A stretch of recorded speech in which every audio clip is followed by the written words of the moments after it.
El credo de los apóstoles. Lección 3. Jesucristo. Foro de discusión.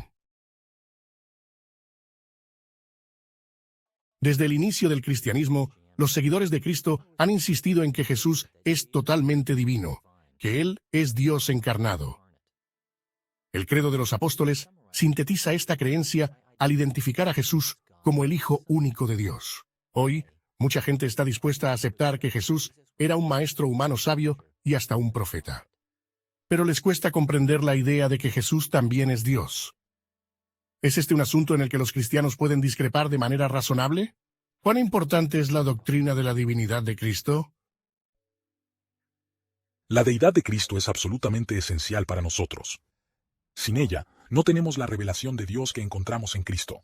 En Él, tenemos a Dios revelándose a sí mismo de manera que podemos entender cómo Dios toma la forma humana. También tenemos en Cristo a un Dios que es capaz de asumir los pecados del mundo. Él es humano, total y completamente humano, pero también es total y completamente divino, y por esto capaz de enseñarnos quién es Dios y redimirnos. La doctrina de la divinidad de Cristo es central hasta para nuestra definición de quiénes son los cristianos. Los cristianos son los de Cristo, y sin estas declaraciones centrales del cristianismo, que son, Cristo ha muerto, Cristo ha resucitado, Cristo vendrá de nuevo. Estas son las cosas fundamentales, centrales que creemos sobre quiénes somos, y sin estas somos personas que siguen a un gran maestro, que tenía algunas cosas individuales y únicas por decir, pero al cual podemos comparar con otros maestros y quizás sintetizar una filosofía propia. Pero la divinidad de Cristo afirma que, al ser Señor y Dios, lo que dice sobre sí mismo, nuestra identidad y la salvación, es autoritativo y definitivo. Y entonces, Él define quiénes somos como cristianos. El cristianismo es Jesús. Sin Jesús no existiría. Y fuera de su divinidad. Y señorío no tendría razón de existir. Excepto. Como una interesante filosofía histórica.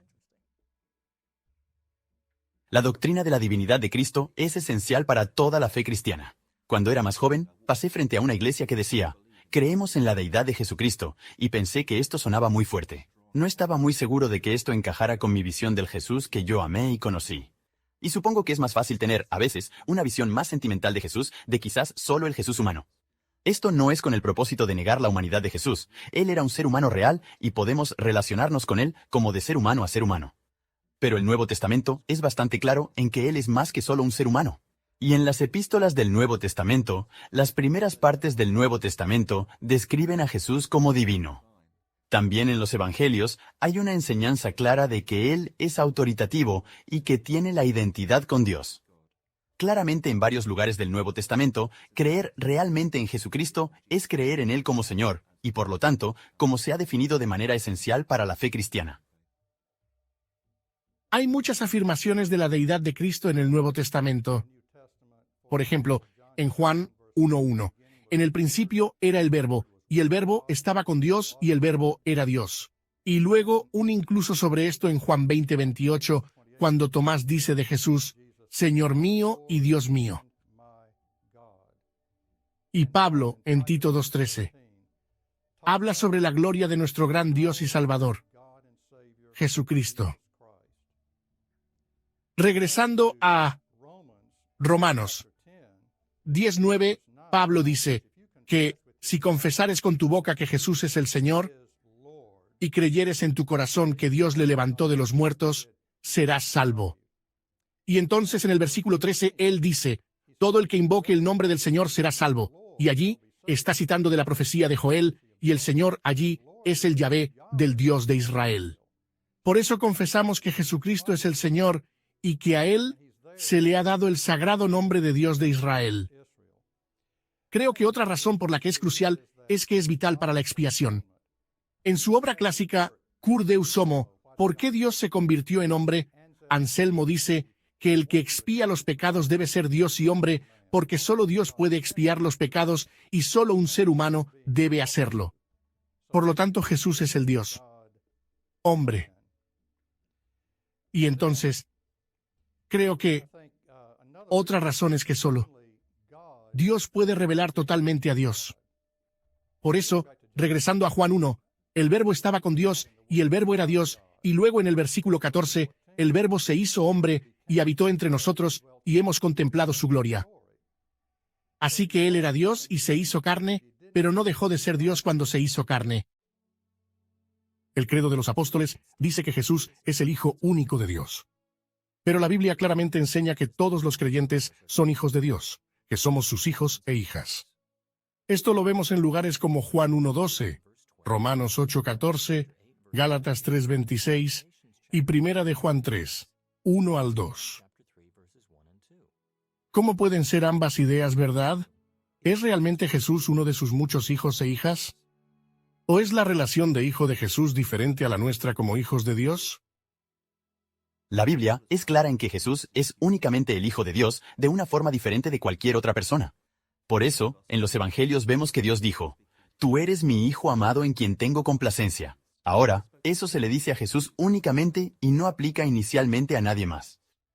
Pero la buena noticia que el Nuevo Testamento trae consigo es que a medida en que creemos en Cristo y tenemos fe en Él, tenemos exactamente la misma relación con Dios como Padre que, en cierto sentido, Jesús disfruta. Disfrutamos algo de esa misma relación. La palabra empleada en el Nuevo Testamento es adopción, por lo que nosotros no somos hijos de Dios de forma natural. De hecho, naturalmente somos hijos del maligno, pero somos llevados de ahí y depositados en un lugar de gracia adoptada. Y no es por naturaleza, sino por gracia. La filiación de Jesús es similar a la nuestra en algunas formas, pero es también única en otras. Es única en el sentido de que Jesús es el Hijo eterno de Dios, está eternamente con el Padre, siempre presente. Tanto nuestra filiación como la de Jesús son realmente metáforas y tenemos que reconocer eso. Una metáfora es una imagen de algo, de una realidad, y ambos se refieren a una relación especial. Pero, por supuesto que la relación de Jesús con el Padre como la segunda persona de la Trinidad es única y sin precedentes. Nuestra filiación es también de adopción, mientras que la filiación de Jesús es lo que llamamos ontológica o esencial a su naturaleza. Nosotros somos adoptados como hijos de Dios sobre la base de la filiación de Jesús. Debido a que Jesús ha consumado nuestra salvación, nosotros somos adoptados en una relación con Dios como sus hijos. Por lo que podemos decir que nuestra filiación es dependiente de la filiación de Jesús al Padre. La filiación a veces trae consigo la noción de la semejanza. Un hijo es como su padre. A veces trae consigo la noción de la herencia. A veces trae consigo la noción de la obediencia. A veces trae consigo la noción de disciplina. Como por ejemplo, en Hebreos capítulo 12. Y hay otros también, otros aspectos de metáforas de la filiación que son usados en varios pasajes de la Biblia. En la mayoría de estos, hay una aplicación tanto a Jesús como Hijo de Dios como para nosotros, como hijos de Dios, pero con algunas diferencias. Tomemos el concepto de la obediencia. En los evangelios sinópticos, los primeros 3 evangelios, Mateo, Marcos y Lucas, la filiación divina de Jesús es en mayor parte principalmente comprendida, no exclusiva, pero principalmente, en términos de su obediencia perfecta a la voluntad del Padre. Y claramente, cuando en el Nuevo Testamento se habla de nosotros como hijos de Dios, el concepto es, a menudo y en un número de pasajes, que somos hijos de Dios como aquellos que obedecen la voluntad de nuestro Padre. En tiempos antiguos se asumía que un hijo obedecería a su padre. Pero la obediencia de Jesús claramente va más allá a la nuestra, porque el Nuevo Testamento enseña que Él era perfectamente obediente a la voluntad de su Padre de comienzo a fin, y obviamente, ninguno de nosotros puede alcanzar esta medida. También, por supuesto, como Jesús era perfectamente obediente a la voluntad de su Padre, su vida fue un sacrificio perfecto a Dios. Él fue capaz de entregar su vida a Dios. Él fue capaz, y lo hizo, rindió su vida a Dios de una manera que Dios requiere de nosotros, de todos los seres humanos, para la relación de Dios humanos. Nosotros no hacemos esto. Nosotros no hemos hecho eso. Y por lo tanto nuestra filiación con Dios significa que nosotros participamos en el sacrificio de sí mismo de Cristo. Por estar, como Pablo lo pone, en Cristo. O como Jesús dijo, siguiendo a Cristo, estando con Cristo, uniéndonos en Cristo, en una unión profunda espiritual con Cristo, realmente participamos en la obediencia de Cristo como Hijo, y casi por representación de Él. Satisfacemos las demandas de la relación Dios humano de obediencia, a través de la filiación perfecta de Jesús a Dios. El concepto de la semejanza es, por supuesto, otro aspecto de la filiación. Cuando los cristianos se convierten en discípulos, se hacen hijos de Dios, en el sentido de que hay, por supuesto, una clase de transformación, una especie de semejanza con Dios que toma lugar. Pero eso, por supuesto, es cierto con Cristo en su capacidad como Hijo en maneras que van más allá de lo que cualquier discípulo de Cristo puede reclamar. Jesús puede decir en el Evangelio de Juan, y este aspecto de la filiación se enfatiza especialmente en este Evangelio: el que me ha visto al Padre. Esto es enfatizado como concepto de la semejanza. Entonces, todas estas clases de cosas, por supuesto, están conectadas. La filiación también involucra la herencia, y Jesús, por supuesto, es visto como el Hijo de Dios, presentado como Hijo de Dios, como el heredero de Dios. Realmente, basándose en el concepto de los reyes davídicos del Salmo 2, Jesús es presentado en el Nuevo Testamento en su capacidad de Hijo de Dios, como el heredero de todas las cosas. Nosotros también somos presentados en nuestra capacidad de hijos de Dios, como herederos de Dios, pero Él hereda el cosmos, todo el universo de Dios, de manera que, en un sentido, Dios le da la realidad completa. Dios, el Padre, da el conjunto de la realidad a su Hijo como herencia. Y por supuesto que eso va más allá de lo que es nuestro caso. Así que, en cada uno de estos casos de filiación, hay aspectos de la relación de Jesús como Hijo de Dios que nos corresponden a nosotros, pero solo hasta un límite. Algunos aspectos de la filiación que no tienen que ver con nosotros, y estos se relacionan especialmente con Jesús como el Hijo de Dios, como el que tuvo su origen en Dios, el que ha sido concebido por el Espíritu Santo. Eso también es parte de la presentación de Jesús en el Nuevo Testamento como Hijo, y obviamente que nosotros no somos hijos de Dios en ese sentido en absoluto. La Trinidad, Padre, Hijo y Espíritu Santo, es una hermosa imagen de la unidad de Dios. Pero también es una de las cosas más difíciles de entender de las doctrinas cristianas. Por un lado, dice que las tres personas de la Trinidad son igualmente Dios. Por otro lado, también dice que el Hijo vino a hacer la voluntad del Padre. ¿Cómo Jesús puede ser Dios y sujeto de la autoridad del Padre? La doctrina de la Trinidad representa la explicación de la revelación de Dios mismo, que Él dio en las Escrituras, y en la medida que estudiamos lo que Dios dice sobre sí mismo, lo que la Biblia dice sobre el Padre, el Hijo y el Espíritu Santo, vemos que hay cierta ontología, es decir, vemos que, como dicen los teólogos, el Hijo es generado eternamente por el Padre y el Padre envía el Espíritu. O sea, hay una cierta relación entre ellos. Por otro lado, si hablamos sobre la economía, vemos que el Hijo se somete al Padre y el Espíritu Santo es enviado por el Padre y el Hijo, por lo que podríamos decir que hay una cierta subordinación. Pero esto no significa que uno de ellos es inferior o superior.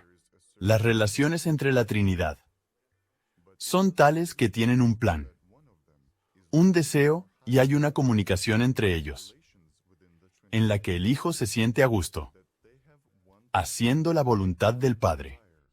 Le complace hacerlo. El Padre está feliz con su Hijo, y el Espíritu Santo los glorifica a ambos. En la Trinidad hay comunicación, pero en donde la Biblia habla de las obras de Dios, podríamos decir que Dios el Padre creó. El Hijo va y cumple una misión, y el Espíritu Santo aplica la redención.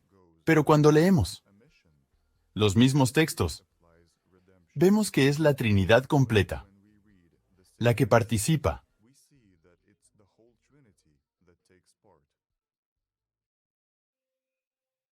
Una de las maneras en las que el credo de los apóstoles afirma la divinidad o deidad de Jesús es al llamarlo Señor. Pero cuando llamaban a Jesús Señor durante su ministerio terrenal, esto era por lo general solo para dirigirse a él de una manera cortés. La palabra griega kurios, que se traduce como Señor, era un término común empleado para dirigirse a cualquier persona de autoridad.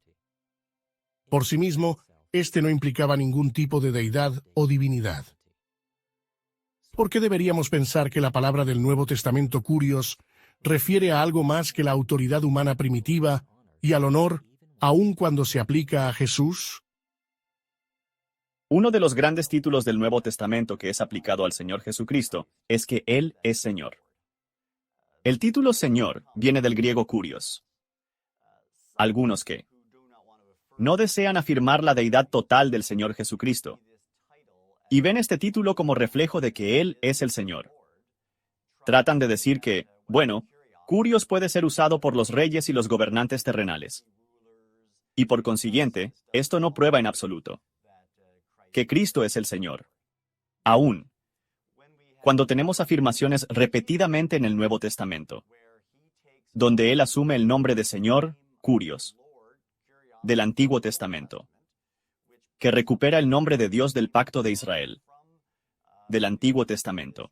Particularmente pensaríamos, digamos, en Filipenses 2. Cuando Él va a la cruz, se humilla a sí mismo, aún hasta la muerte en la cruz. El Padre es el que entonces lo exalta a través de la resurrección. Y luego le da un nombre sobre todo nombre, que ante el nombre de Jesús se doble toda rodilla y toda lengua confiese. Y ese nombre que se le da es el Señor. Kurios. Eso viene justo de Isaías 45, donde ese nombre es aplicado a Jehová, o a Yahvé del Antiguo Testamento.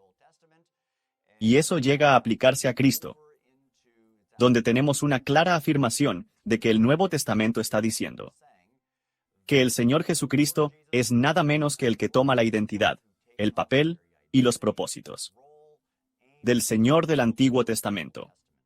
De hecho, nosotros podemos ver este cambio de señorío. El nombre Señor del Antiguo Testamento, aplicado a Cristo en muchos lugares distintos. En Hebreos lo hace repetidamente, las cartas de Pablo. De hecho, Dios el Padre y el Señor Jesucristo habla de Cristo como si fuera quien tiene la identidad de Dios del Antiguo Testamento. Por lo que no es suficiente decir, este es solo un título humano. En el Nuevo Testamento se está refiriendo al hecho único de que el Hijo, el Señor Jesucristo, es realmente el Señor. Cuando en el Nuevo Testamento se usa kurios refiriéndose a Jesús, puede ser que alguien se refiera a Él como Señor o Maestro. Pero en algunos casos, la referencia en realidad es al nombre de Dios en el pacto del Antiguo Testamento. En Hebreos 1, el autor cita el Salmo 102 del Antiguo Testamento. En el principio, oh Señor, tú afirmaste la tierra. Si volvemos al Salmo 102, veremos que este hace referencia a Yahvé, al Señor Dios. Y así, Jesús es identificado específicamente con el Señor Dios. En ese caso, no hay duda de que kurios se refiere a Jesús como el Dios del Antiguo Testamento, como el Señor Dios. Cuando vemos el Nuevo Testamento, los escritores y oradores se refieren a Jesús como el Señor. Algunas veces en esa cultura la palabra Señor simplemente significaba Señor. Podemos leer ejemplos de eso en el Nuevo Testamento, donde alguien se dirige a otra persona y la llama Señor. Probablemente cuando la mujer samaritana habló con Jesús y ella se dirigió a él como Señor, ella no lo dijo en el sentido de tú eres el Señor del universo, sino que era un título de respeto. Pero lo que es importante ver cuando leemos el Nuevo Testamento es que a menudo los escritores del Nuevo Testamento citan pasajes del Antiguo Testamento donde Yahvé se describe como el Señor, como kurios, por lo tanto, como divino. Y estos pasajes se aplican al mismo Jesucristo. Uno de los más sorprendentes se encuentra en Filipenses 2. El autor de Filipenses dice allí que Jesús ha sido exaltado como Señor, que se doble toda rodilla y toda lengua confiese que Jesucristo es el Señor para la gloria de Dios Padre. Cuando leemos el Antiguo Testamento, cuando leemos Isaías 45:20, el autor de Isaías enfatiza que hay un solo Dios, que no hay ningún otro. En ese mismo pasaje, Isaías continúa diciendo que cada rodilla se doblará, que cada lengua confesará que Yahvé es el Señor. Pablo, quien estaba muy familiarizado con estas escrituras, nutrido de esas escrituras, educado como un fariseo, hace alusión a ese mismo pasaje en Filipenses 2. Y se aplica ese pasaje, donde Yahvé se aplica como el Señor. Él aplica eso a Jesucristo. Está muy claro, por tanto, que en ese pasaje, Jesucristo es visto como el Curios en términos de divinidad, no simplemente en términos de un título de respeto. Hay muchos otros lugares en el Nuevo Testamento donde el término Señor del Antiguo Testamento es aplicado a Jesucristo. Por lo tanto, está bastante claro que los escritores del Nuevo Testamento creen que Jesucristo era el Señor, Hijo de Dios y totalmente divino. Uno de los antecedentes más importantes que necesitamos tener en cuenta cuando empleamos esta palabra en el Nuevo Testamento es que Curios era la palabra equivalente preferida usada por los traductores griegos del Antiguo Testamento, del hebreo al griego, en la Septuaginta, como el equivalente del término Yahvé, el nombre de Dios del pacto. Así, los que habían leído el Antiguo Testamento en griego, al ver la palabra Curios, reconocerían este término como el nombre del pacto. Y claramente, eso está en el trasfondo a la hora de aplicar ese término a Jesús. En la confesión de la Iglesia, Jesús es Curios. Y yo creo que algo que es muy obvio es que eso es lo que se pretende en el gran himno sobre Cristo en Filipenses 2. La gran exaltación de Pablo sobre quién es Jesús en su gloria divina, y en su condescendencia, y su humillación. Él es Dios en su misma naturaleza. Pablo inicia diciendo que la equidad con Dios no es algo que él necesita arrebatar. Él se humilló a sí mismo, tomando la naturaleza de un siervo, y entonces es exaltado tremendamente de manera que cada lengua confesará que Jesucristo es Curios. Con esa conclusión Pablo hace eco de Isaías 45, donde el Señor, Curios, anuncia que solo Él es Dios, que cada rodilla se doblará frente a Él y que cada lengua confesará fidelidad hacia Él. Pablo está sin duda haciendo eco a ese lenguaje al final de Isaías 45 y diciendo que Jesús es aquel ante quien cada rodilla se doblará, que Jesús es aquel al que cada lengua confesará. Jesús es Curios. Haciendo eco del texto del Antiguo Testamento, en el cual el Dios del pacto de Israel dice, «Yo y solo yo soy Dios». Pablo no pudo remarcarlo de una manera más fuerte en el uso de Curios que al decir, «Jesús es el Dios del pacto de Israel, venido en carne humana para nuestra redención». Jesús es completamente Dios. Incluso la forma en la que vino al mundo atestigua este hecho. Como afirma el credo de los apóstoles, concebido por el Espíritu Santo. Ningún otro ser humano en la historia del mundo fue creado de esta manera tan extraordinaria. Desafortunadamente, la concepción tan inusual de Jesús ha causado que algunos eruditos concluyan que Jesús era más Dios que hombre, que su divinidad sobrepasa su humanidad. Pero la Biblia dice que Jesús era completamente Dios y completamente hombre. ¿Pero es esto correcto? ¿La concepción milagrosa de Jesús lo hace menos humano? El gran misterio de la fe cristiana es el gran misterio de la encarnación. Que el hombre, Jesús de Nazaret, haya podido ser Dios encarnado. Las Escrituras nos enseñan que su nacimiento fue por una concepción milagrosa, que los mecanismos normales de la procreación humana no estuvieron presentes, que José no es el padre terrenal de Jesús, sino que el Espíritu Santo se posó sobre la Virgen María, y ella concibió por el Espíritu Santo. A menudo la gente se pregunta, bueno, ¿significa eso que Jesús realmente no es como nosotros en todos los aspectos? Creo que la respuesta a esa pregunta es no. Porque al nacer de la Virgen María, lo que Jesús consigue de su humanidad lo recibe de María, quien era totalmente humana, tanto como nosotros. Así que los métodos normales de la procreación humana no son los absolutamente necesarios. para crear un ser humano. Pero realmente, Jesús es plenamente humano, tanto como nosotros. La concepción milagrosa es realmente una afirmación sobre su divinidad. Y en última instancia, una afirmación de que, en Jesucristo, tenemos a la persona más única, la única persona singular que ha vivido, la única persona que es Dios y hombre, hombre y Dios. Y por lo tanto el único que es un puente entre Dios y nuestra humanidad.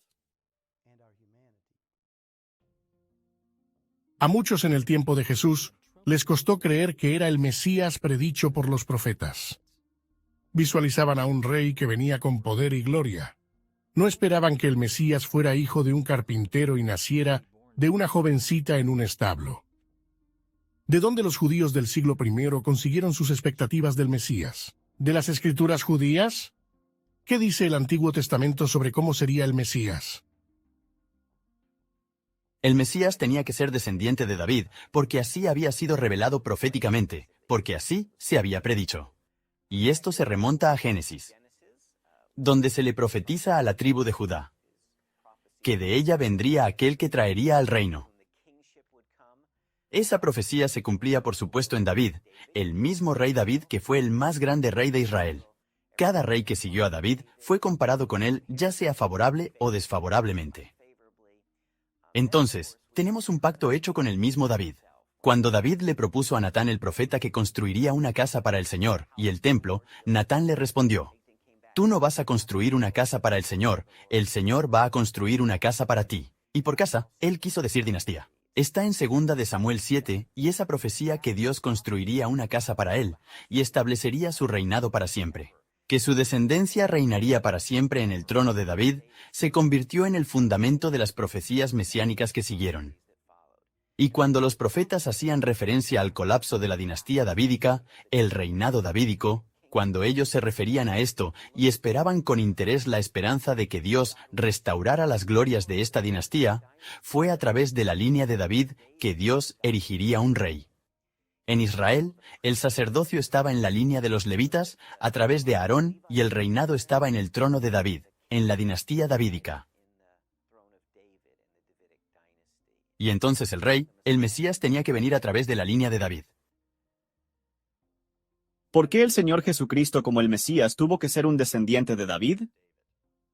La respuesta a eso tiene sus raíces en el plan de Dios en cuanto a lo que Él ha prometido. A fin de cuentas, Él tenía que ser humano, el último Adán. El Nuevo Testamento retoma esto. Pero en el plan de Dios, esa humanidad viene a través de una familia específica, de una nación específica y de una tribu específica. Lo que estoy pensando es que está la familia de Abraham, la nación de Israel, la tribu de Judá, y particularmente la línea de David. Esto es lo que tenemos en términos del pacto davídico. 2 de Samuel 7 hace promesas a David como representante de Israel, que a través de su descendencia, a través de su linaje, el dominio de Dios vendrá a este mundo. El rey davídico es presentado como el que cumplirá en última instancia el rol adánico de gobernar todas las naciones, y llevará a cabo el mandato de la creación que fue dado a cada uno de nosotros. Así que el Mesías, para cumplir con el plan de Dios, tuvo que ser descendiente de David, tuvo que cumplir con las promesas de Dios a través del pacto davídico de la nación de Israel. En última instancia, en términos de la promesa de Dios, todo se remonta a Génesis 3:15. Muchos judíos del primer siglo aceptaron que Jesús era descendiente de David, pero a ellos les costaba creer que él era Cristo o el Mesías, porque no hizo muchas de las cosas que ellos esperaban que hiciera. Ellos pensaban que él debía liberar a Israel del dominio y opresión de los romanos e inmediatamente establecer un reinado terrenal. Les costaba creer que el Cristo pudiera ser crucificado como un criminal por los romanos y regresar al cielo sin establecer un imperio político en la tierra. De acuerdo con el Antiguo Testamento, ¿qué se esperaba que el Mesías hiciera? Cuando vamos al Antiguo Testamento, vemos que enfatiza especialmente que el Mesías es, primero que nada, un hijo de David. Por supuesto, David fue el gran rey de Israel quien confió en el Señor tan notablemente, ganó victorias poderosas y en muchas, muchísimas formas él obedeció al Señor. Por supuesto, él tuvo fallas significativas también, pero David se convirtió en el paradigma de lo que sería el Mesías. Él sería el gobernante, que traería la paz a la nación. Y entonces, vemos en la última parte del Antiguo Testamento que, después de que David muriera, había una expectativa de que un hijo de David vendría, y esto está especialmente alineado con la idea de que habría paz, rectitud y alegría. Por supuesto, esto está conectado con el Nuevo Testamento, ¿verdad? Cuando leemos un pequeño libro denominado Los Cantares de Salomón. Y allí hay esta fuerte expectativa por un hijo de David que vendría. Él rescataría a la nación de sus opresores. Sacaría a los romanos. Y los vencería. Habría paz con este gobernante en su trono. Y por supuesto, esa es la parte central de lo que nos encontramos en las expectativas del Antiguo Testamento. Pero relacionado con esto está esta expectativa también, en Isaías 53 y algunos otros pasajes, de que el Mesías sufriría. Interesantemente, por toda la evidencia que tenemos, el pueblo judío no entendió esto tampoco. Aún podemos ver que, en el Nuevo Testamento, cuando Jesús empieza a explicar a sus discípulos que Él es el Hijo de David y que Él es el Mesías, ellos están de acuerdo y lo confiesan como tal, pero sus expectativas eran que traería una era de paz y de rectitud, que destruiría a sus enemigos. Pero Jesús cambia de un poco sus perspectivas y les ayuda a entender la totalidad de lo que el Antiguo Testamento enseña sobre el Mesías, verdaderamente, en términos del siervo sufrido. Inmediatamente, los discípulos quedan bastante perplejos. Ese tema de la enseñanza del Antiguo Testamento no había sido integrado bien en sus pensamientos. Verdaderamente, no sabemos lo que ellos pensaban con exactitud sobre Isaías 53, pero, al parecer, no entendían claramente que esto hacía referencia al Mesías. Por eso, fue una tremenda enseñanza para los discípulos empezar a entender que el Mesías sufriría y que moriría y sería crucificado. Su concepto era que el Mesías era agradable a Dios, y que nadie que fuera agradable a Dios terminaría crucificado. Entonces, tenemos que tomar estas dos cadenas juntas. Y lo que realmente vemos en las Escrituras es que la victoria predicha por el Hijo de David no vendría por la destrucción de sus enemigos, sino porque Él pondría el sufrimiento sobre sí mismo y absorbería los pecados de la humanidad. Así que, esta era una idea bastante radical, que prácticamente nadie entendió. Entonces, el camino hacia la victoria es a través del sufrimiento y derrota. Y por supuesto, Dios lo resucitó de los muertos para vindicarlo, y para demostrar que Él era verdaderamente su Hijo, que Él había cumplido las profecías mesiánicas en términos del Hijo de David y el siervo sufriente, y que la victoria vino a través del sufrimiento, y no a través de la destrucción de sus enemigos. Uno de los mejores textos en el Antiguo Testamento para encontrar el rol del Mesías es el Salmo 2, que habla sobre Dios estableciendo a este rey en particular, este elegido, este Mesías, en su monte santo, Sión, en Jerusalén, y cómo Él será el Señor de todo el mundo. Los confines de la tierra van a ser su posesión. La obediencia de las naciones va a ser suya. Y ese salmo termina con los gobernantes de la tierra llamados a besar al Hijo o doblar sus rodillas y adorarlo. Esto refleja una increíble imagen de lo que es el rol del Mesías. Y a través de los siglos, mientras el pueblo judío reflexiona sobre esto, esperan a alguien que sea como David, que era el rey antes, pero que va a ser el gobernante. El Nuevo Testamento afirma que eso es realmente lo que Jesús es. Y uno de los puntos clave a notar es que debido a que Él es el Mesías de Israel, es que Él está, el mismo aliento, el Señor del mundo entero. Eso es exactamente lo que esperaba que fuera. No solo el Mesías de Israel, sino el Señor de todo el mundo. Ahora, en los días de Jesús, había otras expectativas también de que el Mesías vendría a restaurar el templo y redimiría a Israel. Ellos empezaron a entender esto más en un sentido político, que seguramente si el reino iba a ser restaurado a Israel, entonces nosotros íbamos a señorear sobre todo el mundo. Pero esa no era la forma como iba a ser. Realmente era el Mesías quien sería el Señor del mundo entero. Y eso es entonces lo que vemos en Hechos y en Mateo 28, cuando Jesús les da la comisión a sus discípulos. De hecho, Él dice: vayan por todo el mundo llevando las buenas nuevas de que yo soy el Rey, el Mesías, el Señor del mundo. Y así es como se va a establecer el reino de Dios alrededor de todo el mundo. Si entendemos al Mesías del Salmo 2, comprenderemos el ministerio de Jesús y el Evangelio de manera nueva. La promesa del Antiguo Testamento de que Dios enviaría al Mesías para salvar a su pueblo se basa en acuerdos que la Biblia llama pactos. En los pactos, Dios voluntariamente se obligó a actuar de cierta manera, por ejemplo, la redención y bendición de su pueblo y la maldición a sus enemigos. Pero, ¿cómo puede Dios tener libertad en su soberanía y a la vez obligarse a cumplir con sus pactos? El pacto es el nombre de la relación de Dios con nosotros. Él ha escogido ese nombre. Ahora, Dios es libre y soberano. Algunas veces nos gusta pensar en el libre albedrío como si dijéramos, yo puedo escoger hacer cualquier cosa que quiera. Nadie es realmente libre de hacer cualquier cosa que quiera. Nosotros nunca escogemos dónde y cuándo nacer, ni nuestro tipo de sangre, ni nuestros genes y demás. Hay muchas cosas que nunca escogemos. Tenemos una clase de libertad limitada, la libertad de una criatura. La libertad de Dios no es así. Dios, me supongo en un sentido teórico, podría hacer lo que Él quisiera hacer. Él es libre, Él es el Señor.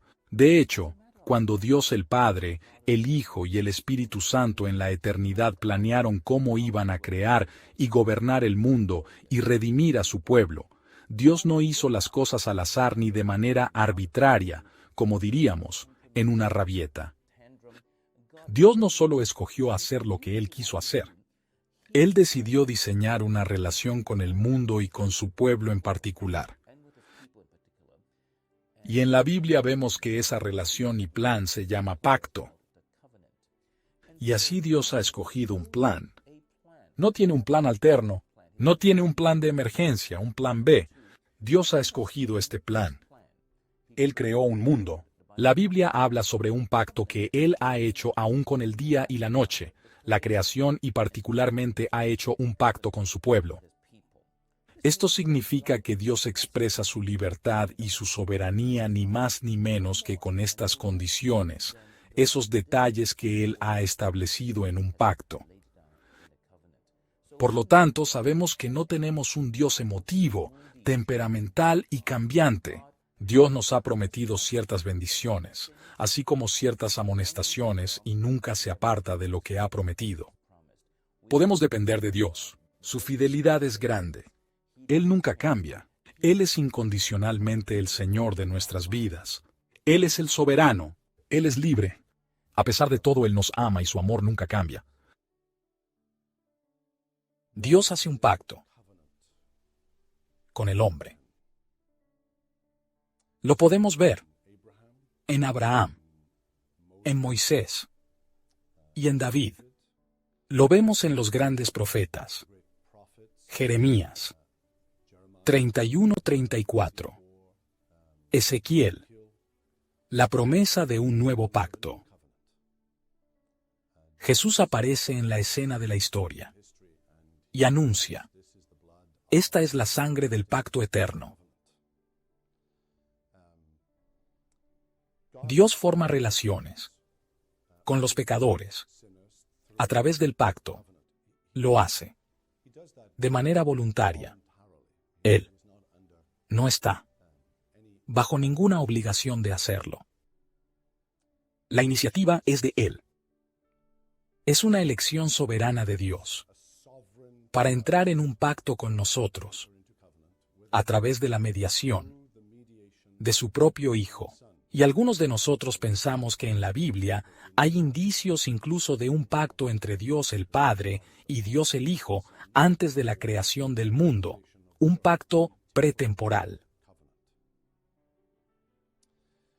Una vez que Dios entra en un pacto, Él está entonces, por supuesto, obligado a cumplir con los términos de ese pacto, sean estos términos de bendición o de maldición. Él no está en libertad de romper ese pacto.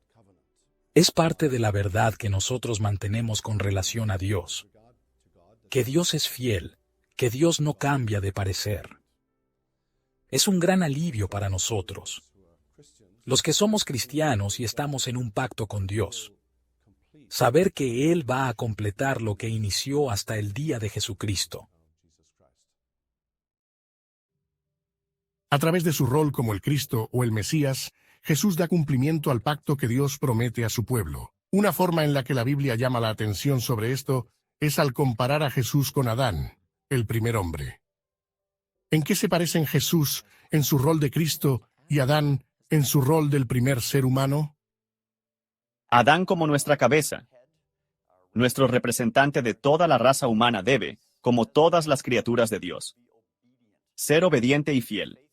Nosotros somos las criaturas. Nosotros somos los que debemos obedecer a nuestro Creador, servirlo, obedecerlo y amarlo en cada área de nuestra vida. En su desobediencia, Él trajo consigo el pecado, la muerte y el juicio. La única manera de revertir esto es que Dios lo remedie por nosotros y que lo haga a través de otro Adán, a través de otro ser humano. Y así, nosotros tenemos un fuerte énfasis en que Dios proveerá uno como Adán a través de estos varios profetas, sacerdotes y reyes, y finalmente culmina con nuestro Señor Jesucristo, quien, y pensamos en el Evangelio, ha venido a hacer la voluntad de Dios, ha venido a obedecer. En Gálatas 4 dice que Él nació de una mujer, nació bajo la ley para obedecer toda la ley. ¿Por qué es esto necesario? Porque tiene que deshacer lo que hizo Adán a través de su obediencia. Y nosotros creemos en esto no solo en términos de su vida, pero su vida también es importante aquí. Por su obediencia, algunas veces nosotros le llamamos a esto obediencia activa. Él cumple todos los requisitos de la ley por nosotros. Por su obediencia. Mayormente en su muerte, Filipenses 2. Él obedece aún hasta la muerte en la cruz. Él es entonces, por virtud de esa labor, por virtud de esa obediencia como nuestro Rey, como nuestro sacerdote, exaltado a la diestra de Dios. No es como si Él no fuese Rey y Señor antes. Él siempre ha sido eso como Dios el Hijo. Todavía es Dios el Hijo encarnado por su labor y tiene que, a través de su humanidad, ser obediente, ser fiel, hacer eso en nuestro nombre para que pueda ganar para nosotros nuestra salvación. Jesús es nuestro representante. Él es nuestro sustituto. Él es el último Adán, el segundo hombre, y por lo tanto, como Adán fue tentado en el jardín, el último Adán también debió ser tentado por la serpiente. Si Él es quien nos representa, debe ser tentado en todas las formas, como nosotros lo somos. De otra forma, no sería nuestro sustituto. Las Escrituras son muy claras en que, durante el curso de su ministerio, en ningún punto cometió pecado. Él fue puro. Él no cometió pecado, ni en pensamiento, ni en palabra, ni en obra. Las Escrituras retratan al Señor Jesucristo como totalmente humano y en todas las formas igual a nosotros, excepto que Él era sin pecado.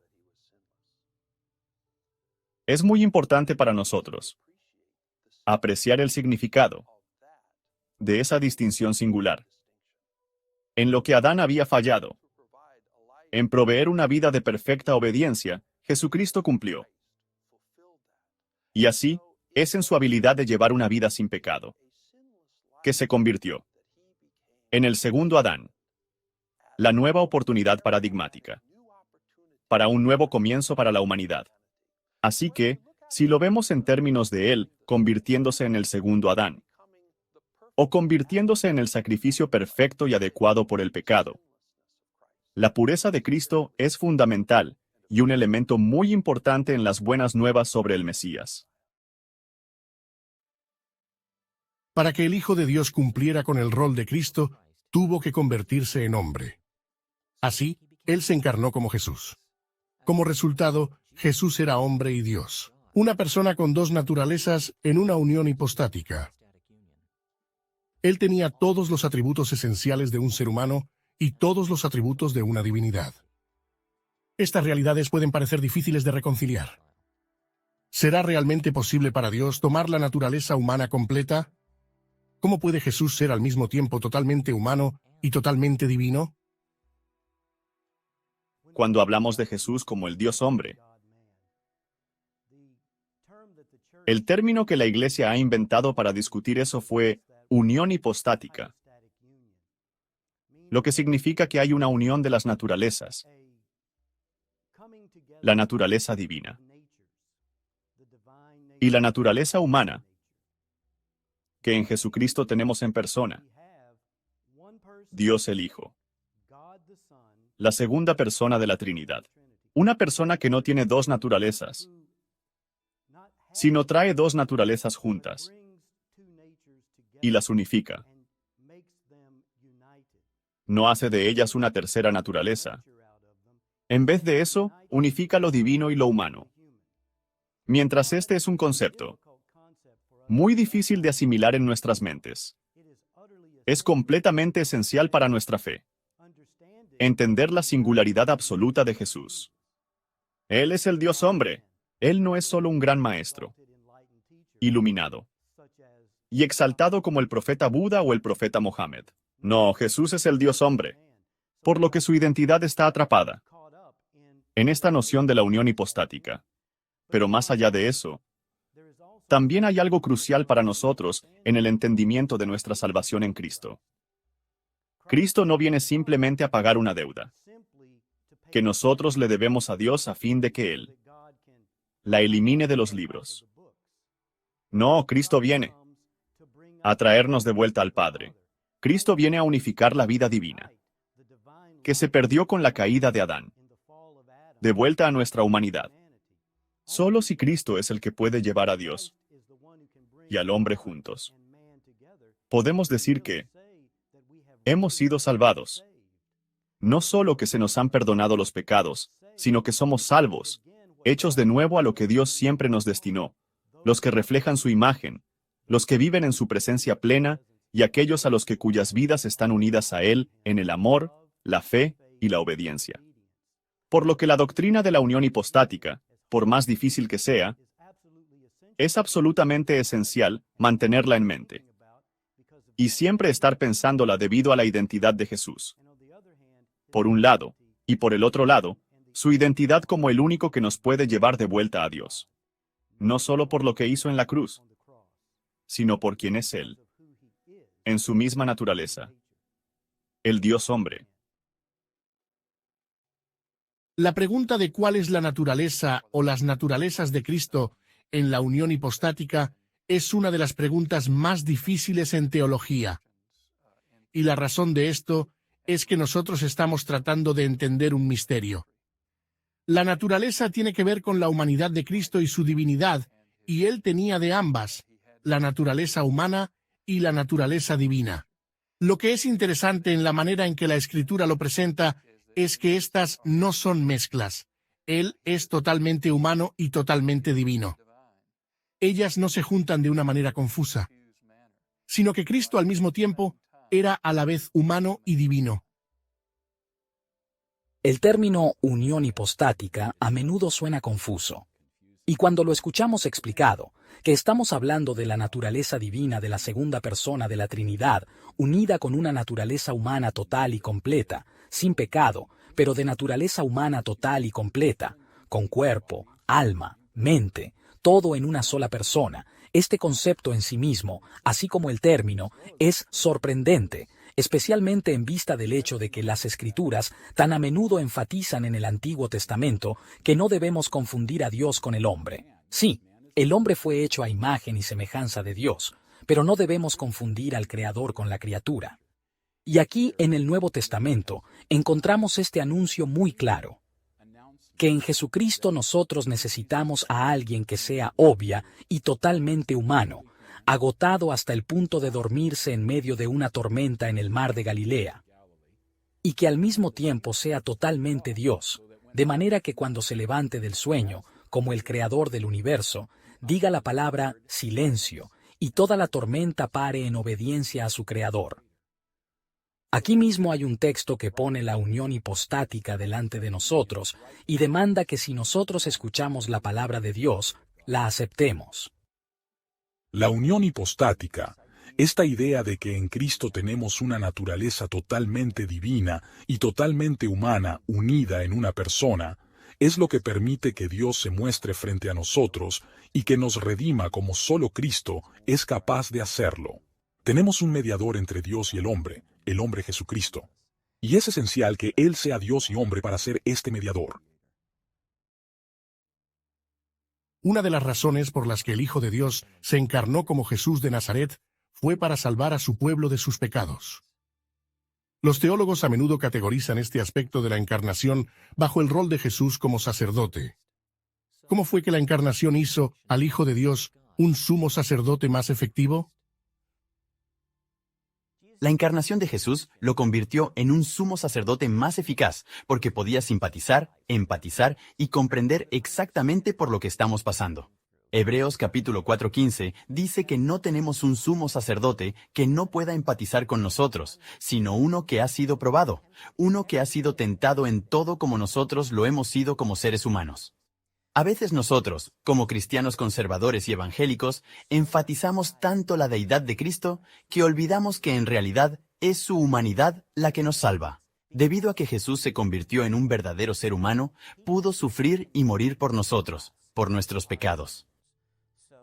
Por lo tanto, la humanidad de Jesús es esencial para nuestra salvación y para este sumo sacerdocio, porque solo como ser humano pudo pagar la penalidad por nuestros pecados.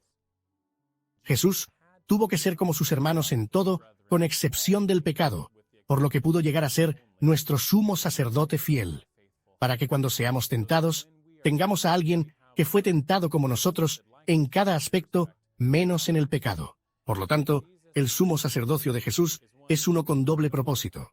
Él es capaz de identificarse con nuestro sufrimiento, con nuestra experiencia de tentación, y lo vemos como aquel que estuvo antes que nosotros y nos muestra la salida. Y al mismo tiempo, su sacerdocio en Hebreos 2 también muestra la forma en la que se deshizo de la muerte y del poder del pecado, al obedecer por nosotros y conquistar a ese adversario. Así que su sacerdocio es uno que acaba con el pecado efectivamente y que también nos muestra cómo lidiar con las tentaciones que enfrentamos diariamente. La Biblia nos dice que la encarnación de Jesús lo hizo un sumo sacerdote, que puede ser tocado con el sentimiento de nuestras enfermedades. Y eso significa que es un sumo sacerdote más eficaz de lo que hubiera sido, o podría haber sido, si no hubiese conocido la plenitud de lo que es ser humano, y hubiese sufrido con y por nosotros. Él no es como C.H. Spurgeon diría, un marino en tierra firme. Él no es alguien que es experto en navegar, pero que nunca ha estado en un bote. Él mismo ha tenido nuestra propia carne y sangre, y ha experimentado la misma clase de problemas que nosotros experimentamos en un mundo perdido. Pero pienso que es aún mejor que esto. Es mejor, porque el Señor Jesús no solo experimentó este rango común de problemas humanos en un mundo perdido, sino que los experimentó en un grado extremo. La Biblia nos aclara que la humillación de Jesús no es algo que estaba confinado a la cruz. Tampoco fue algo que estaba confinado a la oposición que experimentó en su ministerio terrenal, sino que fue algo que empezó a experimentar desde el momento que nació. Su humillación, por ejemplo, se inicia con su nacimiento, en que nació de una familia común, sin poder político, ni medios económicos sustanciales. Él fue recostado en un comedero de animales por su pesebre. Yo creo que no existe en el mundo una madre que quisiera poner a su recién nacido en un pesebre de animales. Y durante todo el curso de su vida, él mismo nos dice que experimentó carencias extremas, que las zorras tienen sus madrigueras y las aves del cielo tienen nidos, pero el Hijo del Hombre no tiene dónde recostar la cabeza. Por lo tanto, el Señor Jesucristo está diciendo a esos quienes están más privados de las comodidades materiales en esta vida: yo puedo relacionarme contigo porque yo no nací en un palacio, Yo no crecí en una familia que me podía comprar ropa fina y darme los mejores placeres mundanos. Yo experimenté las mismas carencias que cerca del 80% de la población mundial experimenta, desde que hubo seres humanos en este planeta. Y por esto, el Señor Jesús, como sumo sacerdote, es capaz de solidarizarse con aquellos que toleran esas clases de carencias y deseos. Pero pienso que aún más que eso, la solidaridad del Señor Jesús como sumo sacerdote se encuentra en un punto, no de coincidencia con nosotros en nuestra naturaleza humana, sino en un punto de diferencia. Creo que muchas personas piensan que Jesús no se relacionaría con ellos porque Él no tenía pecado, y ellos son pecadores. La idea es, a menos que hayas estado en mi pecado, realmente no puedes entenderme.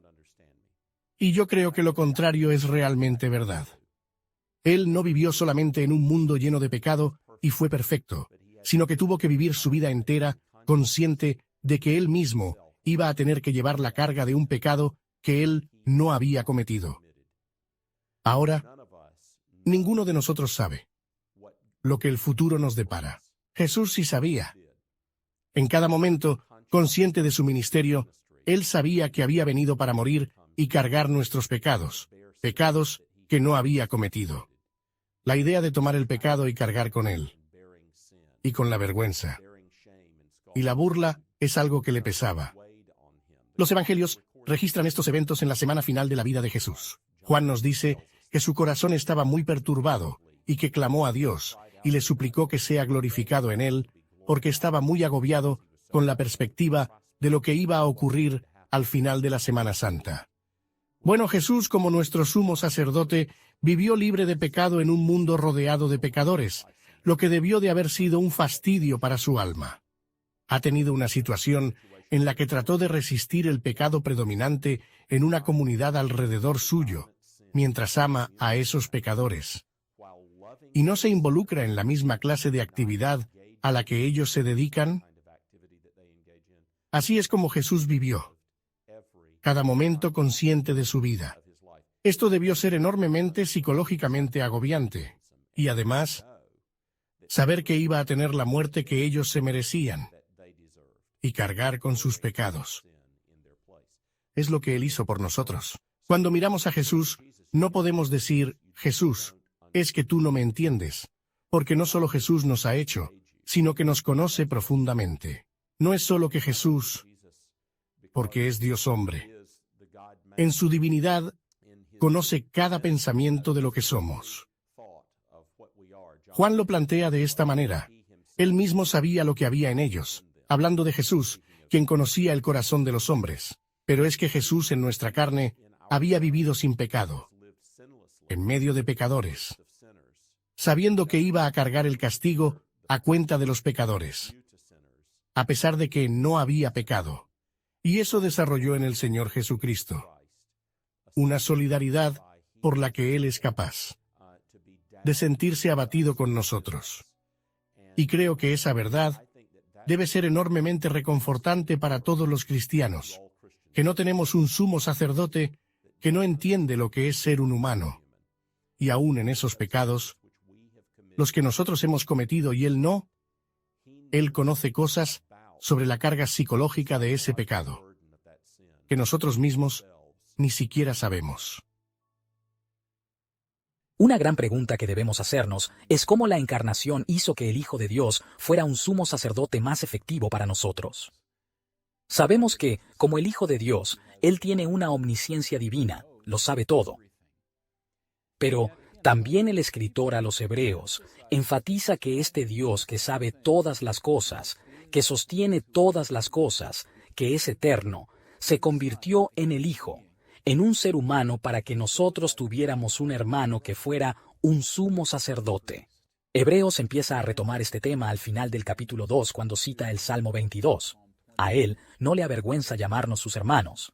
Él proclamará el nombre del Padre frente a sus hermanos. E inmediatamente avanza en esa realidad de que Jesús viene a compartir nuestra naturaleza humana, a convertirse en nuestro hermano, a ser un sumo sacerdote misericordioso y fiel. Toma eso al final del capítulo 4 y al inicio del capítulo 5, al hablar sobre el hecho de que nuestro sumo sacerdote es quien puede ser conmovido por el sentimiento de nuestra debilidad. Y entonces se vincula con Aarón, el sumo sacerdote del Antiguo Testamento, y los hijos de Aarón. Aarón fue elegido de entre los hermanos, esto es, los israelitas, y por lo tanto, podía representarlos ante Dios en su santidad. Aarón y sus hijos eran todos pecadores, y por esto, en Hebreos se indica que Aarón y sus hijos necesitaron ofrecer un sacrificio de expiación por sus propios pecados antes de ofrecer sacrificios de expiación por los pecados de Israel. Por supuesto, Jesús no necesita expiación por sus pecados, Él no los tiene.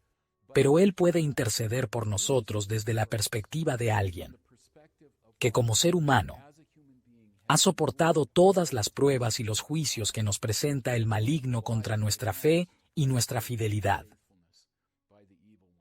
Y por supuesto, Jesús lo soportó todo a la perfección. Entonces, su encarnación lo califica a Él, en una manera particular que quizás nosotros no alcanzamos a comprender totalmente porque estamos lidiando con un misterio aquí, para interceder y orar por nosotros. Pero por supuesto, la otra cosa crucial aquí es que necesitamos no solo un sacerdote que nos conozca, sino un sacrificio sin mancha. Y en Hebreos también se habla de eso, especialmente en Hebreos 10.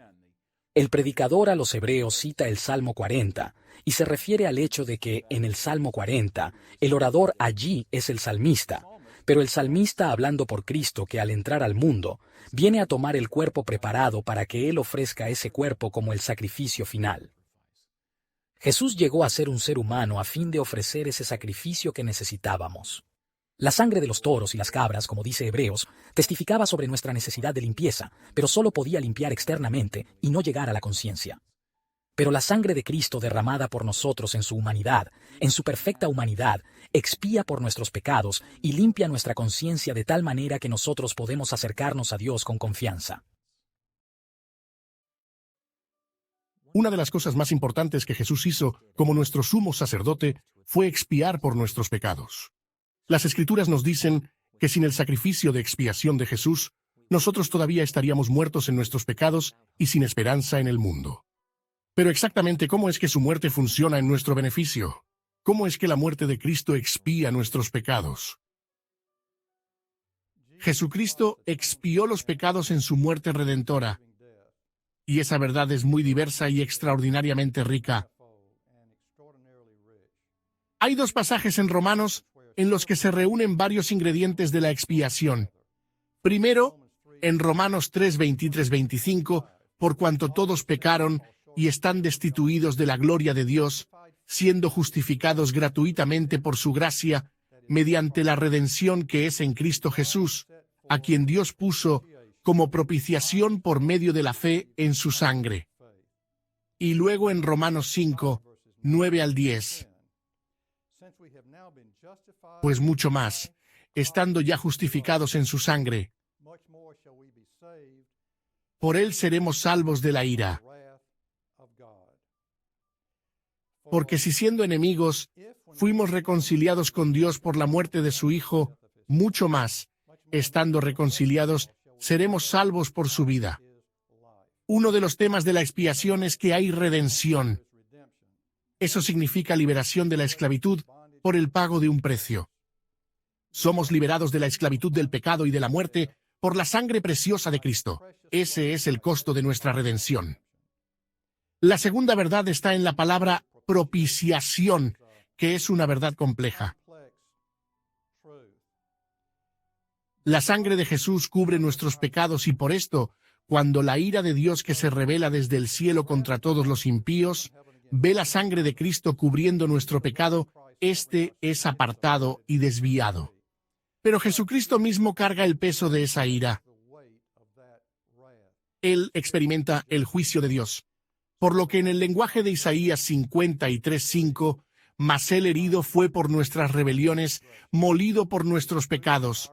El castigo de nuestra paz fue sobre él, y por su llaga fuimos nosotros curados.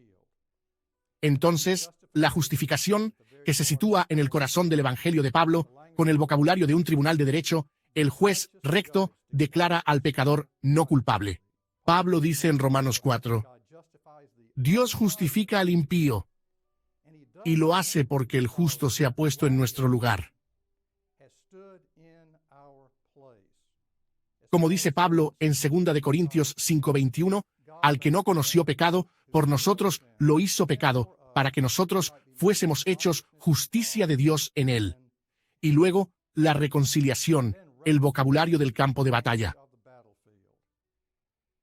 Nosotros habíamos rebelado contra Dios, nosotros nos hicimos sus enemigos y consecuentemente estábamos bajo su ira.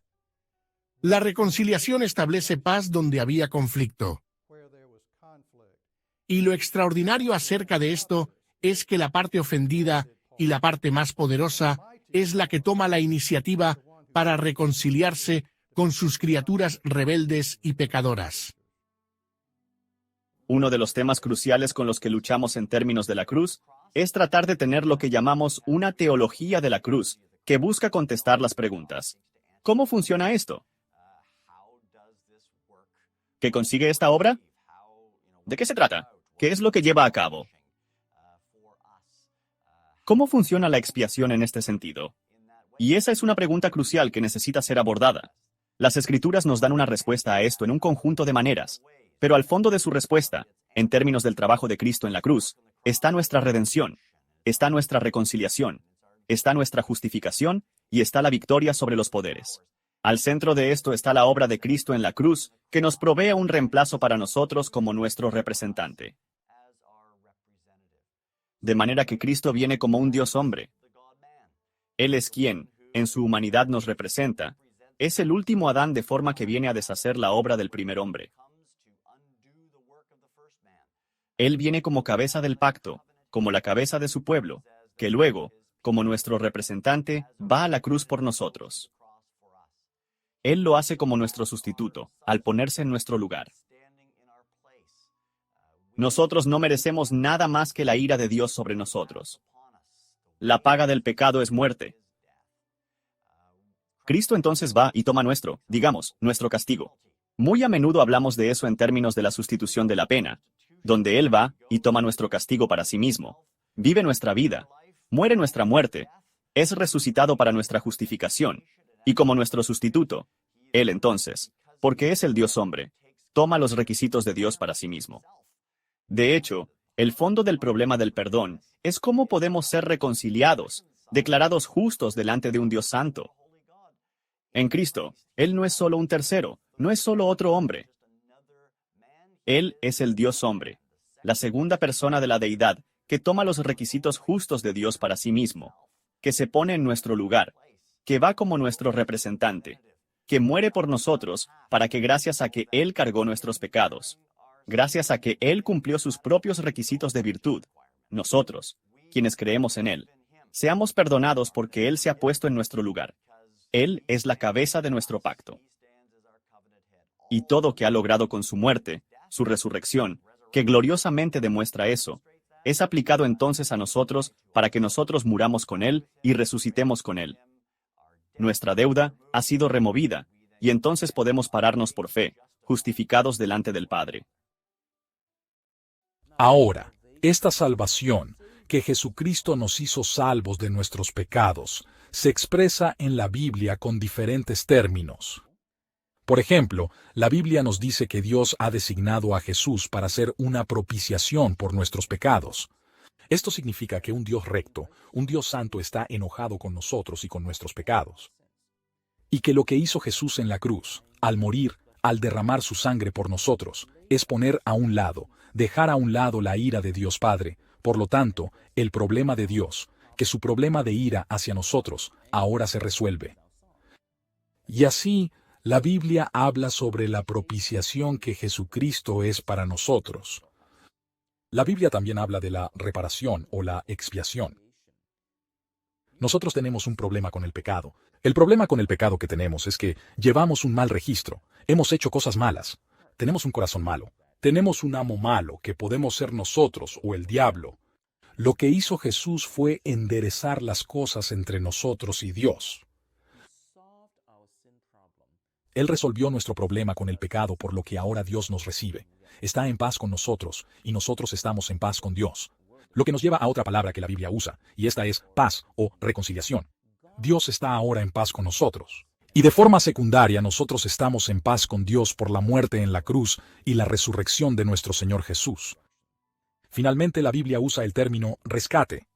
Somos como esclavos en un mercado al que vino Jesús o Dios y pagó el precio que es la sangre de Jesús, para darnos la libertad, para que ya no seamos esclavos del amo, sino que le pertenezcamos a Dios. Por eso Jesús es nuestra propiciación. Él puso a un lado el enojo del Padre. Jesús es nuestra expiación. Él resolvió nuestro problema con el pecado. Jesús es nuestra reconciliación. Él nos condujo a la paz con Dios, o mejor aún, Él condujo a Dios a estar en paz con nosotros. Y ese Jesús es el precio del rescate pagado por nuestro pecado. En el Antiguo Testamento, Dios aplicó la salvación a su pueblo a través de un sistema elaborado de sacrificios. Pero en el Nuevo Testamento, la muerte de Jesús reemplazó ese sistema. Entonces, ¿por qué el Nuevo Testamento también nos enseña que la muerte de Jesús en la cruz era consistente con los sacrificios previos? ¿Cuál es la relación entre la expiación de Jesús y los sacrificios del Antiguo Testamento? El sistema de sacrificios del Antiguo Testamento demostró la misericordia de Dios. Una de las maneras clásicas fue en el día de la expiación. Teníamos el tabernáculo o templo, y la parte más recóndita se llamaba el lugar santísimo. Y allí estaba el arca del pacto con los 10 mandamientos, y la parte superior de la caja se le llamaba el trono de la misericordia. Y en el día de la expiación, el sumo sacerdote tomaba la sangre del cordero y ofrecía el cordero en el altar afuera del templo o tabernáculo, y luego iba a través del velo al lugar santísimo y salpicaba la sangre en la parte de arriba de la caja. Y la idea era que Dios sería misericordioso cuando la sangre del cordero cubriera la ley que había sido quebrantada. Y por supuesto, eso apuntaba a que Jesucristo iba a ser el verdadero cordero, cuya sangre cubriría nuestro quebrantamiento de la ley. Pero observemos que la misericordia de Dios está basada en esa sangre cubriendo nuestro quebrantamiento de la ley. La relación entre la muerte de Jesús y los sacrificios del Antiguo Testamento puede desarrollarse de múltiples maneras. En esencia, los sacrificios del Antiguo Testamento deben estar ubicados en el viejo pacto que Dios dio a la nación de Israel. El sistema de sacrificios era un medio por el cual los pecados de la gente eran removidos. La ira de Dios se retrocedía, y había una relación entre Dios y su pueblo. Esos sacrificios, decimos nosotros, son modelos, patrones. Señalan algo más grande. Aún en el Antiguo Testamento, hay muchos indicios de que el ofrecimiento de un animal nunca sería suficiente para quitar el pecado.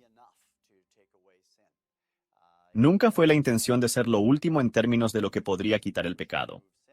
Los sacrificios de animales eran patrones de algo más grande que apuntaba hacia el sacrificio de Cristo, ya que Él es quien, al igual que en los sacrificios, es nuestro sustituto. Él es quien toma nuestro lugar. Él es quien lo hace de una manera muy superior porque es humano. Él tomó nuestra humanidad. Los sacrificios de animales no lo hacían, pero Él también es el Hijo de Dios. El Hijo de Dios encarnado que cumple con sus propios requisitos justos para quitar nuestros pecados, como nuestro representante, como nuestro sustituto, como nuestro sacerdote. Él cumple con todo lo que a esos sacrificios apuntaban. Restaura la relación con Dios con nosotros y nos trae de vuelta a hacer lo que Dios planeó en primer lugar. Su pueblo, vivir por Él, servirle a Él, llevar a cabo nuestro rol y nuestra obligación como portadores de su imagen en este mundo. El sufrimiento y la muerte de Jesús expiaron nuestros pecados. Y debido a esto, los cristianos a menudo ven la crucifixión como el acto más importante de Jesús, su triunfo supremo. Pero la Biblia también enseña que, sin la resurrección de Jesús, su muerte habría sido sin sentido. ¿Por qué la resurrección de Jesús es una parte indispensable del mensaje del Evangelio? La resurrección de Jesús es esencial para el Evangelio porque sin ella, con un Jesús muerto, no tendríamos nada. Es decir, ¿de qué sirve un Jesús muerto, crucificado, fracasado? Por lo que la resurrección en el Nuevo Testamento es un signo de que Jesús ha sido reivindicado. Y, si hablamos del perdón de los pecados que viene a través de su muerte, bueno, si Jesús hubiese muerto y no hubiese resucitado, nosotros no sabríamos que somos perdonados. Toda la doctrina de salvación se desmorona sin el hecho de que Jesús ha resucitado de entre los muertos. Pero es algo más que eso. Es decir, esto significa que Jesucristo está vivo hoy. Y una parte esencial de las buenas noticias es que hay una persona viviente que nosotros podemos conocer y por quien nuestras vidas son transformadas. Nosotros no seguimos solo a un héroe muerto, seguimos a una persona viva. Pero es más que eso. Realmente, hay una vida nueva más allá de la tumba para aquellos que creen en Cristo. Por eso, la muerte no es el fin. La resurrección es una señal de que hay un nuevo reino establecido y que tenemos esperanza más allá de la tumba. Y aún hay más. Dios tiene un propósito para todo su mundo. Esta creación, que está sujeta a la frustración, encuentra a través de la resurrección que hay esperanza de una nueva creación. Y así, la resurrección termina siendo absolutamente esencial, no solo para los individuos, sino para el mundo entero. Pablo dice bien al final de Romanos 4 que Cristo fue resucitado para nuestra justificación. Y de hecho, también dice en 1 Corintios 15 que si Jesús no hubiera resucitado, nuestra fe sería fútil, sin sentido, y todavía estaríamos en nuestros pecados. Por lo tanto, la resurrección es integral para nuestra confianza en que nuestros pecados han sido perdonados, en que lo que Jesús hizo en la cruz no fue por sus propios pecados, sino por los nuestros. La resurrección es la declaración de Dios de que la ira y el juicio que Jesús recibió en la cruz no eran lo que Él merecía, sino lo que nosotros merecíamos. Es la demostración de Dios de que lo que Jesús merece de por vida, de comienzo a término, por dentro y por fuera, por obediencia perfecta a través de la voluntad del Padre, es vida eterna, la vida de la era por venir. Y Jesús sufrió la cruz por nosotros. Pablo dice en Gálatas 3, Cristo sufrió por nosotros la maldición, al hacerse maldición por nosotros y colgarse en un madero. Pero ahora Jesús ha entrado a una nueva vida que es de todo su derecho. Y, sorprendentemente, por la gracia, porque estamos unidos a Cristo, esa nueva vida, la vida de la era por venir, es nuestra también. Su muerte a causa de nuestros pecados y penalidad es nuestra muerte. Su resurrección, bien merecida, recompensa de la misericordia de Dios, es nuestra recompensa. Nosotros no la hemos probado todavía, pero si hemos probado los primeros frutos de la misma en la obra del Espíritu Santo, aplicando la resurrección en nuestro corazón y en nuestra vida, conduciéndonos fuera de la muerte y hacia la vida, como dice Pablo al comienzo de Efesios 2. Y que esos primeros frutos de la vida de resurrección, a través de la obra del Espíritu, nos garantizan y aseguran que la cosecha completa de la resurrección, nuestra propia resurrección del cuerpo, para ver y estar con Jesús y para ser como Él, vendrá ciertamente. La resurrección es crucial para el Evangelio porque habla de la victoria de Cristo sobre el pecado y la muerte, que es nuestra por la gracia de Dios. La resurrección de Jesucristo y, por supuesto, su muerte expiatoria en la cruz son indispensables en la vida cristiana. Hay dos razones por lo que son indispensables. Por un lado, la resurrección fue la reivindicación de Jesús. Vindicación en el sentido de que probó, confirmó que Él era quien decía que era. Que Él cumplió con lo que dijo que cumpliría. Por eso, nosotros sabemos que la muerte de Jesús en la cruz pagó la penalidad por nuestros pecados, porque Él se levantó victorioso de la tumba. Por eso, la reivindicación es la primera razón clave. Pero la segunda es que Él resucitó a una nueva vida, una nueva existencia glorificada. Cuando Jesús resucitó de los muertos, entró a una nueva clase de existencia, la clase de existencia que estamos supuestos a tener. Porque Adán y Eva rechazaron a Dios. Ellos no entraron en esta existencia glorificada. Pero Jesucristo lo hizo en su resurrección. Y al morir con Cristo, al ser resucitado con Él, sabemos que también entraremos en nuestros cuerpos glorificados y que entraremos en una única y eterna relación con Dios a través de esa resurrección. Por esto, las claves son la reivindicación y también la novedad de la vida en un cuerpo glorificado, en una existencia glorificada que tendremos con Dios para siempre. La vida, el sufrimiento y la muerte de Jesús serían, en última instancia, irrelevante si no fuera por la resurrección de Jesús. Cuando Jesús se levantó de entre los muertos, era Dios reivindicando que Jesús estaba en lo cierto. Podemos recordar que muchos de sus enemigos lo acusaron de ser satánico, o un tonto, o un loco revolucionario. Pero en lugar de esto, Él habló con verdad y con sabiduría y curó a las personas, vivió en humildad y vivió con pecadores y fue acusado de ser un pecador por vivir con ellos. Aún así, Dios lo reivindicó al levantarlo de entre los muertos porque Él era el verdadero Hijo de Dios. Otra razón por la que la resurrección de Jesús es tan esencial y por qué su vida, muerte y sufrimiento no son suficientes por ellos mismos es porque en la resurrección Jesús no solo nos da un ejemplo, sino que también vence a la muerte misma. En su resurrección, la muerte es condenada a muerte. La muerte misma es matada. Y así, si nosotros solo hubiésemos tenido su sufrimiento y su muerte, Él habría servido como un gran ejemplo, pero no se hubiese enfrentado a nuestro problema del pecado. Enfrentaríamos nuestras muertes solo con el ejemplo de alguien que también enfrentó la muerte con nobleza. Pero la resurrección de Jesús nos da una seguridad no solo de que Jesús era Dios realmente, sino que la muerte en sí está vencida. Otra razón por la que la resurrección es tan importante es porque ésta afirma el valor del orden creado por Dios. Afirma que nuestros cuerpos, al ser hechos por Dios, y toda la materia, sí importan. Esto afirma que Dios se preocupa por la creación y que nuestra esperanza es un cuerpo de resurrección, nosotros mismos en cuerpos físicos, porque todo lo que Dios ha hecho es bueno. A pesar de que la misma creación está estropeada, lo que Dios ha hecho es bueno. La misma creación, lo dicen las Escrituras, están esperando por su redención, la adopción de los hijos de Dios. La resurrección no solo inaugura esto, sino que demuestra que Dios se preocupa por nuestros cuerpos físicos y por el mundo físico que Él ha hecho. Otra razón por la que la resurrección de Jesús es tan importante, y esta es una de las que me temo que muchas veces no se habla, pero que está en las Escrituras. Y esto es que la resurrección de Jesús inaugura e inicia la era nueva y final del mundo mismo. No solo la cruz y la resurrección de Jesús es el medio por el que podemos recibir el perdón de los pecados, expiación por nuestros pecados, pero tan importante y tal vez incluso más importante que esto es que con la resurrección comienza la nueva y última era del mundo. La nueva creación, como las Escrituras lo llaman, comienza en esa tumba vacía. Es el nuevo epicentro, el nuevo punto focal, la nueva bisagra de la historia misma. No es solo otro evento, se convierte en el punto focal por el que toda la historia ahora se entiende.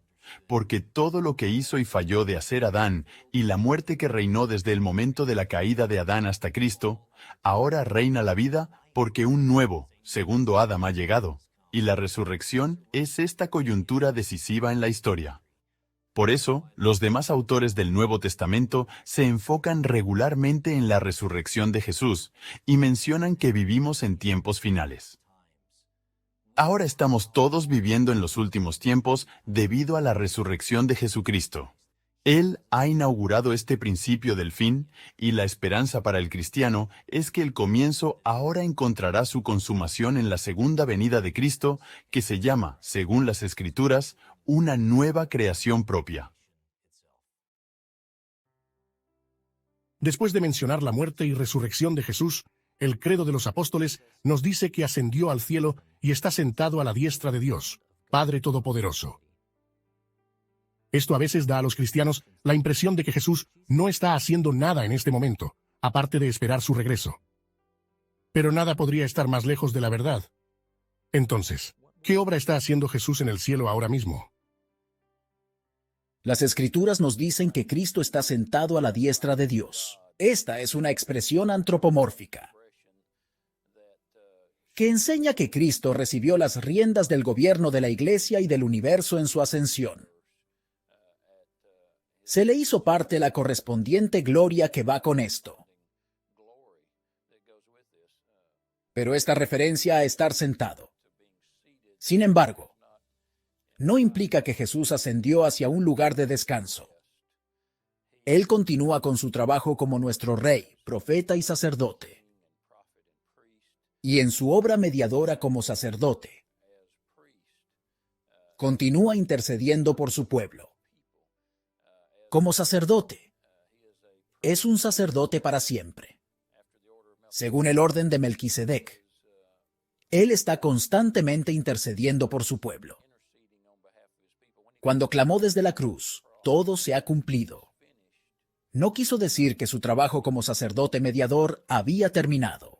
Él quiso decir que su acto de sufrimiento había acabado en ese momento. Él ofrece continuamente su sacrificio completo al Padre como base suficiente para la concesión de la gracia de Dios que perdona.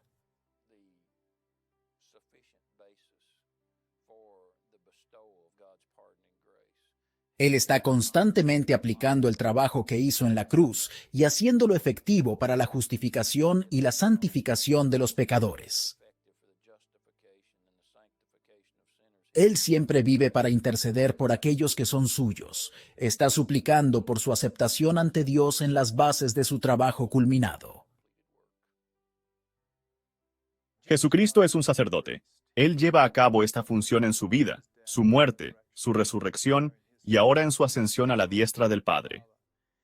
Él desempeña la función de un sacerdote al interceder de su pueblo y al hacer una ofrenda de sacrificio por ellos. En la tierra, por supuesto, intercedió por su pueblo en la oración sacerdotal en Juan, donde le habla al Padre sobre el pueblo que el Padre le ha dado. Él se ofrece a sí mismo como un sacrificio en la cruz en el Calvario, y ahora que ascendió a la diestra del Padre, se ofrece a sí mismo continuamente en intercesión al Padre por nosotros, dando cumplimiento al gran rol de sacerdote del Antiguo Testamento.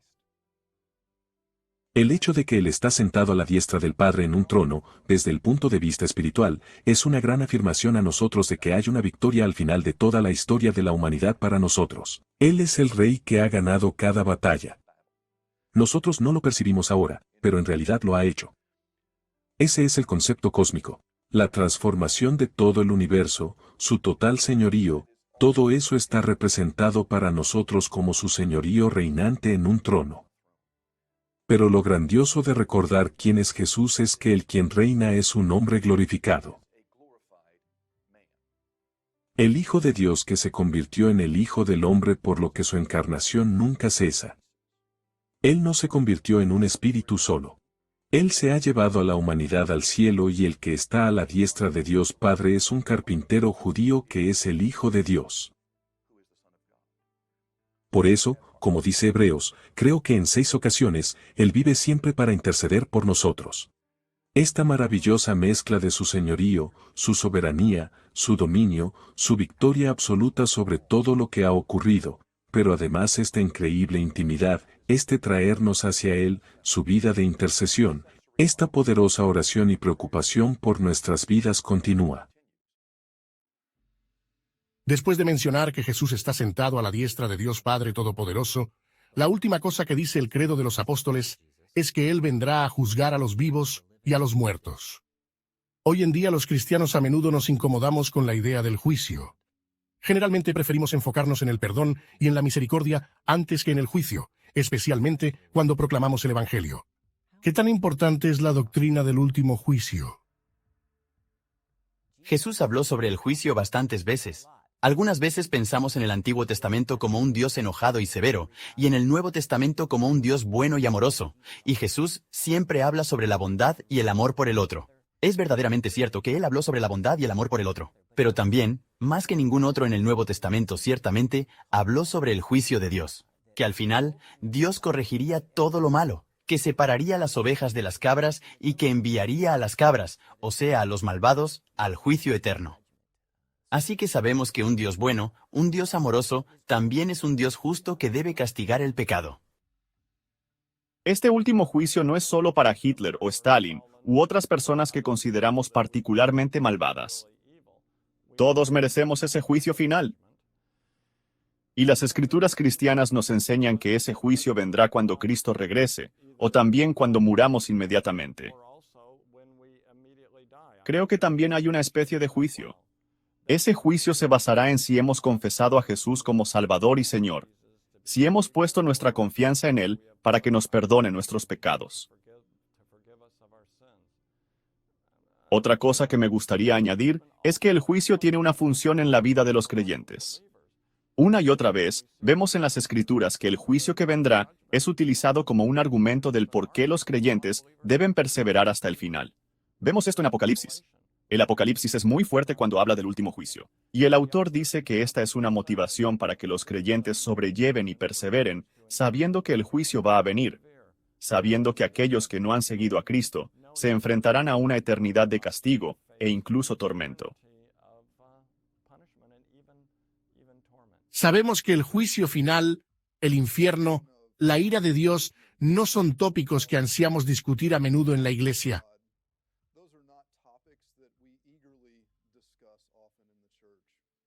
Y parte del motivo por lo que esto ocurre es que es muy difícil asimilar ese grado de furia y de ira relacionada con el Dios que nosotros visualizamos. Creo que este es precisamente el problema. Creo que el problema que las personas tienen con el juicio final y con la condenación del malvado es realmente que tienen una visión equivocada de quién es Dios. El hecho del asunto es que, de acuerdo con las Escrituras, está en pleno derecho de Dios como el que es completamente diferente a nosotros, que nos hizo con el propósito de darle gloria, tiene todo el derecho y la completa justicia para condenar a todos los que violan el pacto que Él ha hecho. Y decir cualquier cosa menos que eso es no hacerle justicia al Dios que se reveló a sí mismo en las Escrituras como absolutamente santo, perfecto, puro, sin mancha. Él es el Dios que exige justicia perfecta, lealtad perfecta y compromiso perfecto. Y cuando los que están hechos a su imagen han sacudido sus puños en su cara, Él hubiera sido injusto en si no descargara su ira completa contra esos que han violado su ley, su pacto y su carácter.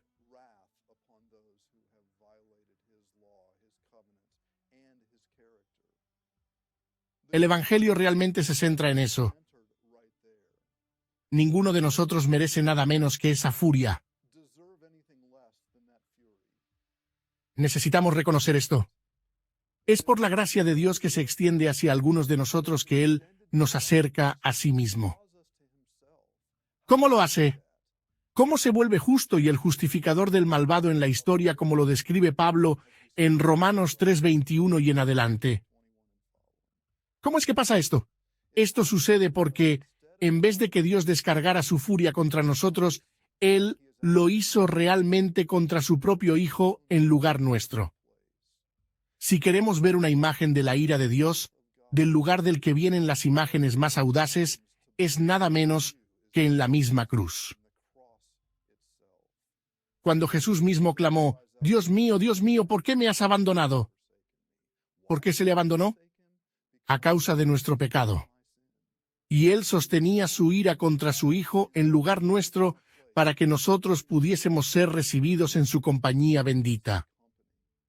Por eso, mientras pensamos en la pregunta, ¿por qué juzga Dios a sus enemigos? Una mejor pregunta sería, ¿por qué Dios me recibe en su presencia? Yo merezco su ira, pero en cambio me ha otorgado su misericordia, me ha otorgado el perdón, porque ha sostenido su ira contra su Hijo. Pienso en esto cuando escucho un texto muy familiar que a menudo se cita de Primera de Juan 1:9. Si confesamos nuestros pecados, Él es fiel y justo para perdonarlos y para limpiarnos de toda maldad. ¿No es impresionante que Él use el término justo allí? ¿Que nuestro perdón ha sido basado en la justicia de Dios en vez de su misericordia? Creo que la razón por la que eso es verdad es porque que Él mantenga ahora su ira contra nosotros, al usar lo que, en el lenguaje del campo legal, sería juzgarnos dos veces por la misma causa, ya que Él ha considerado nuestro pecado contra Jesús, ¿y Él lo considerará contra nosotros también? No. Él ya ha considerado nuestro pecado contra Jesucristo. El credo de los apóstoles es una declaración poderosa de nuestra fe en Jesucristo, el Hijo de Dios sin pecado, que es completamente Dios y completamente hombre. Él vino a la tierra para expiar por nuestros pecados y para ofrecernos una vida abundante. A través del sacrificio expiatorio de Cristo, los hijos fieles de Dios no tienen por qué temer a un juicio. Aún ahora Jesús está sentado a la diestra de Dios y vive para interceder por nosotros. Entonces, ¿cómo debemos responder a la gracia que hemos recibido en Él?